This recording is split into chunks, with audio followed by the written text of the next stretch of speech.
자케오야 얼른 내려오너라. 오늘은 내가 네 집에 머물러야겠다. 오늘은 젤두르다 성녀의 축일이기도 합니다. 젤두르다 성녀는 15살 때 학교를 마치고 수녀회에 들어갑니다.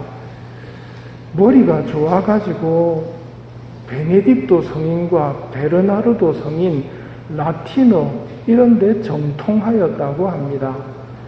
그러다 보니까 맡게 된 소임이 수녀원 안에 필사실에서 계속 책하고 같이 지내는 소임을 맡게 되는데, 이런 분위기 속에서 모든 것을 지성적으로만 판단하려는 사고로 인해서 내적으로 메말라가고 있었습니다. 필사실에서 계속 신학책을 보고 있는데도, 그걸 베끼고 있는데도 속으로는 메말라가고 있었습니다. 이렇게 고통스러웠던 젤두르다 성녀에게 예수님께서 발현을 하십니다. 그리고 두려워하지 마라. 내가 너를 구할 것이니 나에게 돌아오라 하는 말씀을 하십니다. 이상하지 않습니까? 신학책을 보고 있는데 나한테 돌아오라고 말씀을 하십니다. 신앙생활도 여러분들이 자칫 잘못하면 지식만 쌓아가는 수가 있습니다. 교리책에 대해서는 빠삭한데 예수님하고는 가까이 가지 않는 겁니다. 그런 사람에게 예수님이 뭐라고 하시느냐면 나에게 돌아오라고 말씀하십니다. 성체조배에 대해서 또 묵주기도에 대해서 특강까지 할 수 있는 사람이 정작 자기는 성체조배도 안 하고 묵주기도도 안 하는 수가 있습니다. 그러면 그의 지식은 예수님께로 향하고 있지 않기 때문에 점점 메말라간다는 말입니다. 혹시 우리 신자 중에도 신앙생활 내가 10년, 20년, 30년이 오래됐는데도 불구하고 전혀 예수님 쪽으로 사랑이 커져가지 않고 있다면 반드시 점검해 보셔야 됩니다. 사순절은 어떻게 보내고, 주일 헌금은 어떻게 내고, 교무금 어떻게 내고, 판공성사 이런 거는 빠삭하게 아는데 정작 예수님하고 안 친해지고 성당 안에서 겸손한 모습보다는 오히려 예의 범절을 모르는 사람으로 변질돼 가고 있다면 긴급하게 점검해 보셔야 됩니다. 젤두르다 성녀를 통해 하시는 말씀, 나에게 돌아오라. 예수님을 체험하고 나서 젤두르다 성녀의 삶은 완전히 바뀝니다. 나하고 예수님 사이가 사랑의 관계라는 것, 이건 모르는 사람은 없죠. 여러분들도 다 알고 계십니다. 예수님과 나와의 관계는 사랑의 관계고, 아버지라고 하느님을 부르고 아버지의 사랑을 내가 받고 있고, 이건 머리로만 알고 있으면 점점 메말라간다는 말이지요. 예수님을 체험하고 젤두르다 성녀는 내적인 평온함을 되찾습니다. 그리고 자신의 삶을 근본적으로 바꾸었다고 하는데요. 어떻게 바꾸느냐면 세속적인 학문은 끊고 성경과 교부들의 저서와 전례에 집중을 한다고 합니다. 성경을 읽고 교부들의 저서는 오늘날로 말하면 성인전이죠. 그리고 전례에 관심을 집중합니다. 젤두르다 성녀는 전례의 리듬에 따라서 살았으며 전례의 리듬 안에서 그리스도를 발견했다고 합니다. 전례의 리듬이 뭐겠습니까? 지금 연중식이죠. 그리고 다음 주쯤 되면 대림이 다가오겠지요. 이런 게 전례의 리듬입니다. 대림, 성탄, 연중, 사순, 부활, 이런 리듬들 속에서, 그리고 지금은 위령성월이지요. 이런 성월들을 지내면서 그 리듬에 맞춰서 살아가면 거기서 예수님을 더 뚜렷하게 발견할 수 있다는 말입니다. 그래서 이런 전례들의 대신덕을 가지고 전례에 참여했다고 그럽니다.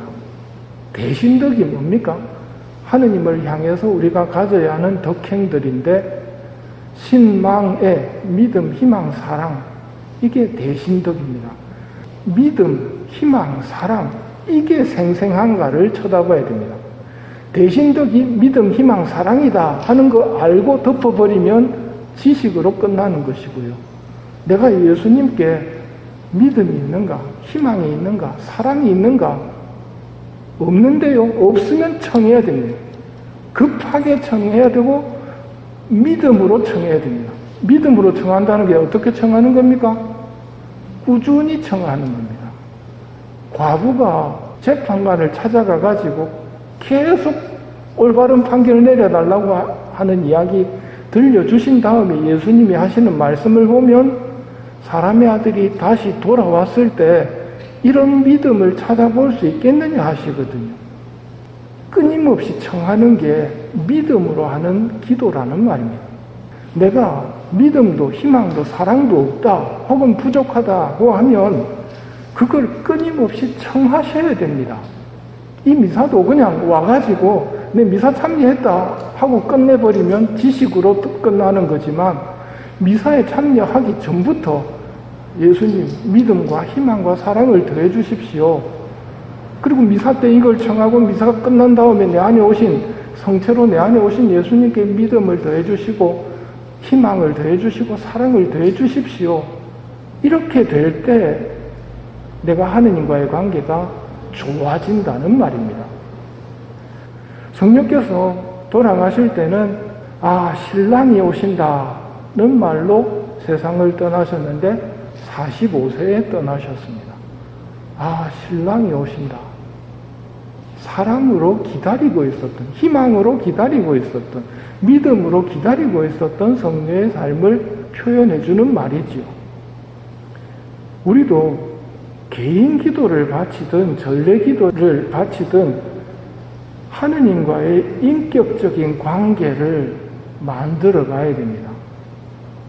1대1로 만나서 사람하고 만나듯이 하느님을 만나서 그렇게 기도를 해야 된다는 말입니다. 그러지 않으면 기도문 외워나갑니다. 기도문 외워나가는 것은 지식으로 하는 거거든요. 인격적인 만남이 되도록 해야 되고, 인격적 만남을 통해서 사람이 확 바뀌었다는 것을 제일두가 성령께서 보여주시는 거거든요. 인격적 만남. 비 오신 분님께서 그 말씀하셨습니다. 사람들이 하느님을 찾기 위해서 책들을 많이 보는데 정작 하느님을 만나는 것은 책에서 만나는 것이 아니라 기도에서 만난다고 말씀하십니다. 하느님을 만나고 싶으면 기도를 해야 되고, 외우는 암기식 기도가 아니라 외우고 있는 기도를 말씀드리듯이 그렇게 기도를 바칠 때 올바른 인격적 관계의 기도가 된다는 말입니다. 오늘 자케오가 한 방에 맛이 확 가는데, 자케오야 얼른 내려오너라. 오늘은 내가 네 집에 머물러야겠다. 왜 맛이 갔을까요? 내 이름을 알고 계시단 말입니다. 혹시 예수님이 여러분 이름 알고 계실 것 같습니까? 여러분의 이름을 부르실 것 같습니까? 부르시는데 우리는 그렇게 생각 안 합니다. 여러 명 중에 한 명으로 나를 알고 있을 거라고. 오늘 예수님께서 여러분의 이름을 딱 부르시면서 하시는 말씀입니다. 얼른 내려오너라. 오늘은 내가 네 집에 머물러야겠다. 이제 이 영성체를 통해 여러분 집에 머무르실 겁니다. 그러면 그렇게 인격적으로 들어오신 예수님께 집중을 하는 게 인격적 관계지요. 인격적 만남은 예수님이 정말 목말라 하시는 겁니다. 그리고 내 이름을 아십니다. 내 이름을 부르시면서 내려오라고 말씀하십니다. 오늘은 내가 네 집에 머물러야 하겠다.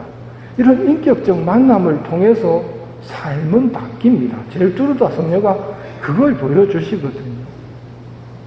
오늘 이 미사 중에 그런 은혜를 청하되 우리가 직접 청하는 것보다는 연옥 영혼들에게 이런 은혜를 청해 주십시오 하고 부탁드리고, 이 미사는 연옥 영혼들을 위해 봉헌하도록 합시다.